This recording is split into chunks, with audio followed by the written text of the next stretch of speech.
नमस्कार दोस्तों, स्वागत है आप सभी का। Welcome once again. तो आप सभी जानते हैं कि मैं सभी बड़ी खबरों के साथ में आपके सामने प्रस्तुत होता हूं और उन खबरों का एनालिसिस करता हूं आपके सामने।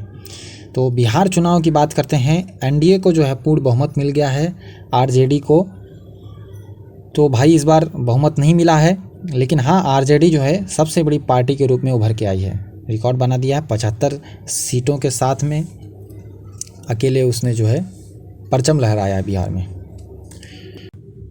सबसे बड़ी दुख की बात जो रही है वो नीतीश कुमार के लिए रही है, क्योंकि नीतीश कुमार एनडीए के सीएम के तौर पे थे, सीएम का चेहरा थे और सबसे कम सीटें इनको मिली हैं। काफ़ी दुख की घटना है। इन्होंने इमोशनल भाषण भी दिया था, भाइयों इस बार जो है हमारा लास्ट चुनाव है तो हमको वोट ज़रूर देना।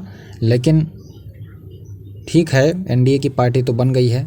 क्या कारण रहा है इनकी बनने की, तो जानते हैं आप सभी। नरेंद्र मोदी जो कि भाषण के एक्सपर्ट हैं और इनके भाषण की वजह से और केंद्र की जो नीतियां थीं इसकी वजह से बिहार के लोगों ने फिर से नरेंद्र मोदी पर भरोसा किया है।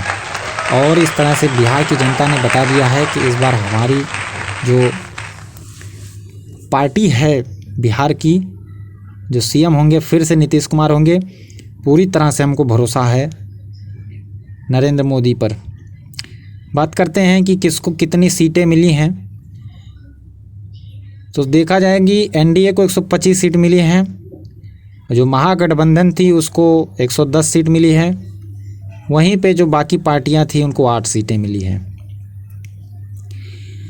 एनडीए में बीजेपी 74 सीटों के साथ में रही, जेडीयू 43 सीटों के साथ में, हम पार्टी 4 सीटों के साथ में और वीआईपी जो है 4 सीटों के साथ में रही है। महागठबंधन की बात करें तो आरजेडी 75 सीटों के साथ में पूरा इतिहास रच दिया है और बढ़िया से एकदम टॉप पे रह जाए हैं, इस बार रहने वाले हैं। पहली पार्टी है आरजेडी, दूसरी है बीजेपी और तीसरी जो है वो है नीतीश कुमार की जेडीयू। कहीं ना कहीं कांग्रेस महागठबंधन की हारने की सबसे बड़ी वजह रही है। 70 सीटें इनको मिली थी चुनाव में बिहार के लड़ने के लिए, 19 सीटें ही ये जीत पाए हैं। हर वर्ष कांग्रेस जो है सिकुड़ती जा रही है, नीचे चलती जा रही है। बहुत बड़ी वजह रही है महागठबंधन के हारने की वजह से, जो वजह है कांग्रेस। वहीं पे दोस्तों आप जानते हैं बीएसपी को 1 सीटें मिली हैं। एलजेपी जो कि इस बार अलग से चुनाव लड़ी थी उसको 1 सीटें मिली है। और सबसे जो बड़ा AIMIM ओवैसी इसके नेता हैं, आप जानते हैं। इस पार्टी ने जो है 5 सीटें बिहार में जीत करके रिकॉर्ड कायम कर दिया है। दोस्तों बिहार के जो सीमांचल इलाका है वहाँ पे 24 सीटें थी, जिसमें से आधी से ज़्यादा आबादी जो मुसलमानों की थी, वहीं से ओवैसी ने जो है ये जीत हासिल की है। खास क्या रहा इस चुनाव में, पूरा एक नज़र से देखते हैं तो एनडीए और महागठबंधन 2 पार्टियां, बाकी एलजेपी जो है अलग से लड़ी थी।